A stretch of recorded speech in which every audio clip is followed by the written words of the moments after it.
nga bwe tuzze tulaba emboozi zaffe ez'omukabaawo mu kitundu kino mulimu abaana bangi ng'ekitundu kyabwe ekisinga ebyokusoma babivaako dda nga ojjeeko abawanduse mu masomero n'abaana abato abatagendangayo bangi era basiiba bazannya. Abaana bangi nnyo bammiddwa omukisa ogw'okugenda mu masomero n'okubadde nga tugezaako okukola ekisoboka okuba tubawaliriza.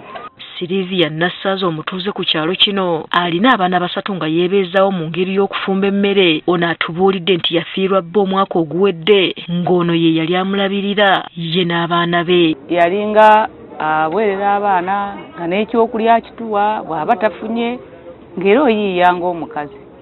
Naye okuva lwe yavaawo nga n'abaana sina gwe mbasuulira ng'olina okutuba n'abaana bo ng'era omuntu. Era ntobe nabo okulaba nga bafaana bwe batyo. Nga ojjeeko ne yafiirwa bba ate waliwo abazadde abalala balina obusobozi mu kitundu kino nga bo baasalawo gwa kunywa bunywa mwenge. Omukyala gwe musanze wali ng'atunda embizzi oyo omukyala ngezezzaako nnyo musinke wa chairman batuwe n'ebbaluwa bamusibe. Akola nga bwe mukiwulira tumutuuzizza emirundi n'emirundi naye yali mu kutwala omwana ku ssomero. Bonna abaana babeera omwo kati abamu batase n'okwefunira emirimu abo n'abasumuseemu kati waliyo mu bayindi bali mu bitabo mwe bakola.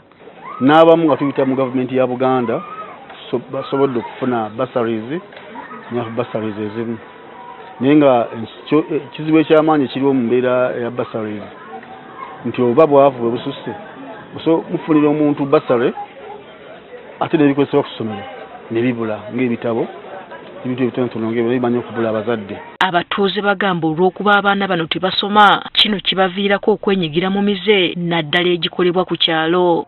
Mukuba nti tasomye essubi limuweddemu talina kyazzaako mukuba nti talina kyazzaako weekanga nga kyalina okukola kwe kutandika ebintu emu.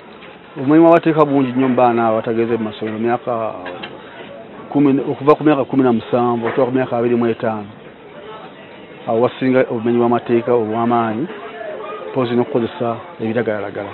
Abaana aboogerwako we tubatuukiridde batubuulidde nti amasomero ge balina mu kitundu wadde ga gavumenti naye tegeepankikwako ku nsimbi ze gasaba. Kitebye saa zino omanyi omwana ssente zaasasula ng'ate lya gavumenti waliwo n'eddala baliyita lubiri liryawo kuba nze kwe nasomera edda wasasulanga $5,000 naye kati tekikyasoboka. Muzira kisaina ali eyo oya ddala embeera gye tulimu bannagete etunyigiriza. Wabasobola okunsapootinga mu by'okusoma wendi nsobola okusoma. Ab'enganda z'abaana bano n'abazadde bagamba bandyagadde okuweerera abaana abato naye bwe bagezaako okunoonya emirimu bafune ku ssente nga bagibamu olw'okubayita abayaaye. Tutuuka ku kyandaga muntu mbu ate ne kampuni zituli kumpi bagamba mbu ate abo abaana bayaaye bye biki ebyo tetugenze balaga bayaaye tugenze kukola naffe nga balala. Kwa abaana bonna abali wano bonna boolaba tebalina kyakola ate n'abalala baki bangi si be bo bokka tuli bangi kuno kuyinza oba nga kuwulirako abavubuka ng'ebyo. Bano boolaba wano tuli waka naye era tulinga kampuni bw'etatuyita wali nti tuleereze tusiibawo wiiki ntaka eyatumiza ngano tuli beetisi kakati bw'ataligireeta tetuulye. Abazadde bonna bakaaba ekigambo kimu kya bwavu ekibalemesa okutwala abaana ku ssomero. Ssente teziriiko tulina ssente bwavu butulumu.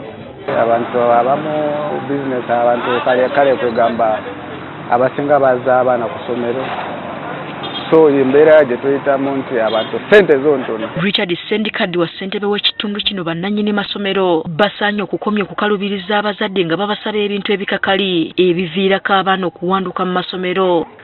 Waliwo essomero erimu lyasaba abaana baketi nga buli baketi ya $1,000.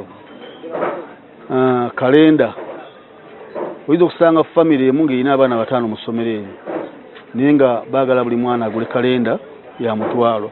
Kitegeeza famire eyeetikiddwa omuntu omu erina ova $5,000 gya kalenda ng'ate omuntu ageze mu private tebajja muguza kalenda. Amasomero agali mu kitundu kino agoogerwako tugatuuseemu okumanya ddala oba bye babadde bagoogerako bituufu.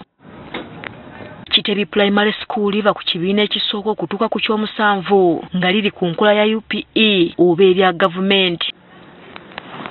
ekirungi omukulu w'essomero lino Joseph Mugaya tumusanzeeyo era ne tumutuukiza ku kituleese naddala abaana bava mu kitundu ky'omukabaawo. Naye okusinziira ku catchment area bweri mu ssomero muno era abaana abasinga bava mu Silaamuzi.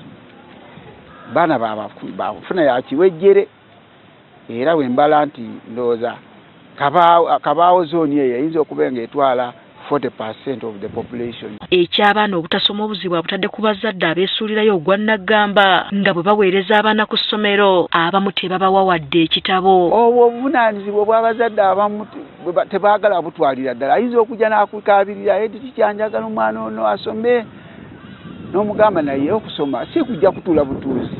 Muwe ekitabo laba nti omuwayo langi ekyokulya. Tetujja kugamba nti omwana avuga n'agende eka alye akomewo. So osasulayo akasente omwana n'akola kinaalya naye weesanga nga omuzadde n'etaamu n'eggwako n'oluwummula ne luggwako nga talina namisu yadde gy'awaddeyo naye nga yajja n'apuliidinga n'omugamba kale omwana kakola ebibuuzo. Ku nsonga y'ebisale by'essomero abazadde bye beemulugunyako Mugaya agamba babasabayo akasente katono akabayambako okusasula abasomesa abatali ba gavumenti ababayambako mu byenjigiriza n'omutindo gw'abaana. Aba private bagiramu batya nti abaana okusinza ku population eriwo gavumenti ekyalina eddibu tejuza basomesa staff gye twagala.